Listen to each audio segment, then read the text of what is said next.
அம்மாவுக்கு வந்து spinal cord issue இருந்துச்சு. ஸோ அதனால வந்து அம்மாவுக்கு வந்து மோஷன் போகாது. அதுக்கப்புறம் ஒரு நிறைய பெயின்லாம் இருந்துச்சு. பேக் பெயின், அதுக்கப்புறம் காலில் எல்லாமே. சாரை வந்து நாங்கள் ஃபஸ்ட்டு செஷன் மொத்தம் 4 செஷன் நாங்கள் வந்திருக்கோம். ஸோ ஃபஸ்ட்டு செஷன்லேயே வந்து ஓரளவுக்கு நல்லா இருந்துச்சு. 1 வீக்லேயே ஓரளவுக்கு அவங்களுக்கு மோஷன்லாம் போக ஆரம்பிச்சுட்டு பெயின்லாம் ரொம்ப கொஞ்சம் கம்மியாக இருந்துச்சு. அதுக்கப்புறம் செகண்ட் செஷன், தேர்ட் செஷன் அப்படின்னு வரப்போ அது நல்லா ரெக்கவரி வந்து ஆணுச்சு. இது வந்து ஆக்சுவலி வந்து நாங்கள் ஒரு 1 வருஷத்துக்கு மேலே இருக்குது. 1.5 வருஷம் அந்த மாதிரி இருந்துச்சு இந்த ப்ராப்ளம் வந்து.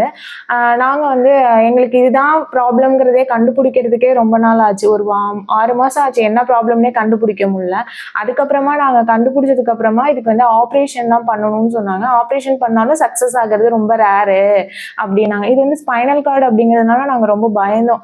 ஆப்ரேஷனுங்கிறது வந்து ரொம்ப கஷ்டமான ஒரு விஷயம் அப்படின்னு. அப்படி பண்ணாலும் அது சரியாகுமா அப்படிங்கிறதும் சொல்ல முடியாது. பாசிபிலிட்டிஸ் ரொம்ப கம்மிங்கிற மாதிரி சொன்னாங்க. ஏன்னா ஏஜ் வந்து அவங்களுக்கு ரொம்ப அதிகம்.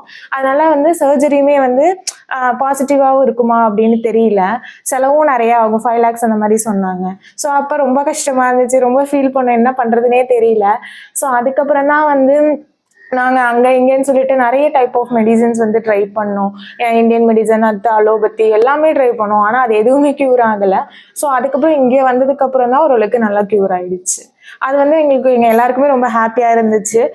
வித்தின் 1 வீக்லேயே மோஷன் போகுதுன்றப்ப எனக்கு ரொம்ப ரொம்ப சந்தோஷமாக இருந்துச்சு. எப்படி இவங்களை வந்து என்ன பண்ண போகிறோன்னே தெரியல, அவங்கள எந்த மாதிரி கொண்டுட்டு வர்றது அப்படின்னு. இங்கே வந்ததுக்கப்புறம் தான் ரொம்ப இதாக இருந்துச்சு, க்யூர் ஆனிச்சு. அதுவும் ரொம்ப ஹாப்பியாகவும் இருந்துச்சு. Thank you ma'am. அவ்வளோ தூரத்துலேருந்து வரீங்க, அது கரெக்டாக ஃபாலோ பண்ணாங்க, சரியாச்சு. இன்னும் ஒரு செஷன் நான் சொல்லியிருக்கேன் இல்லைங்களா, அப்போ ரொம்ப இந்த ப்ராப்ளம் ஃபுல்லாகவே எதுவுமே இருக்காதுங்க. சரிங்களா, அது அப்போது வர அந்த கம்ப்ளைண்ட்ஸுமே இருக்காது, ஃபுல்லாக சரியாகும். சரிங்களா, அந்த எக்ஸசைஸ் மட்டும் ரெகுலராக பண்ணுங்க போதும். சரிங்களா, ஓகேங்கம்மா. ஆமாங்க. சரிங்களா, சரிங்கம்மா. தேங்க்ஸ். என்ன பயிற்சி